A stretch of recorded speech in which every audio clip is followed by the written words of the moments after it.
Kaepernick said it. Look, they found money for January 6th, but reparations are impossible. Let's have a conversation about it. They can find nearly $1.8 billion for a political grievance fund, but when black people talk about reparations, suddenly America gets confused. Suddenly the math is just too complex. Suddenly the records are just too old. Suddenly nobody knows who should pay. Suddenly everybody wants to move on. Make that make sense.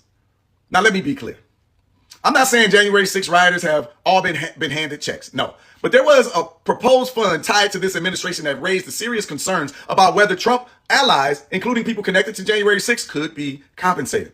And the fact that this was even on the table is telling us something. Because when certain people feel wronged by the government, America can move fast, apparently. Apparently, it can create funds. Apparently, it can create legal pathways. Apparently, it can create settlements. Apparently, it can create language. It can create paperwork. It can create mechanisms that work. But when black people say, wait a minute, what about us? Suddenly, the country acts like repair is impossible. What about the labor stolen from enslaved Africans? What about the land stolen after emancipation? What about the communities burned to the ground, literally? What about Black Wall Street? What about redlining? What about the stolen property? What about medical racism?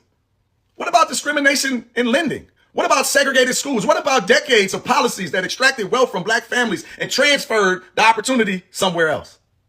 America keeps pretending reparations is some wild idea, but reparations is not. Reparations is what nations do when harm has been documented. And the harm has been documented. The receipts are everywhere. The problem is not that America does not know what happened. They're not lost. The problem is that America does not want to pay the bill.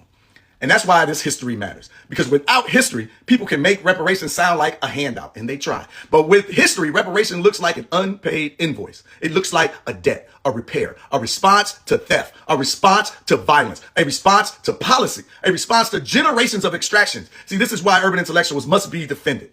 Because they do not want our children to understand this. They want to confuse them. They don't want our adults to have the language for this. They do not want families to connecting the dots between slavery, Reconstruction, Jim Crow, Black Wall Street, redlining, mass incarceration, educational inequality, and the wealth gap. Because once you know the history, you stop asking for permission to tell the truth.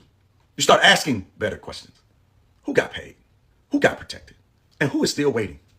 That's why we're calling on 1,000 defenders of black history to join us in this movement to save urban intellectuals. We're asking the defenders to contribute $100. Your $100 give you 100 days of access to our membership programs. That's Black History classes for adults or children. All contributions are welcome. If you can give more, give more. If you can give less, give less. But please give something. But don't sit on the sidelines while black history is under attack, while urban intellectuals need your help to keep the movement going. Defend urban intellectuals, protect black history, protect the mission. Go to urbanintellectuals.com/defend or click the link in our bio, comment defend, we'll send you some link, because if America can find money for political grievance, then America can find the courage to repair black harm. But first, our people have to know their history. Until next time, good people, love, peace, and power to the people.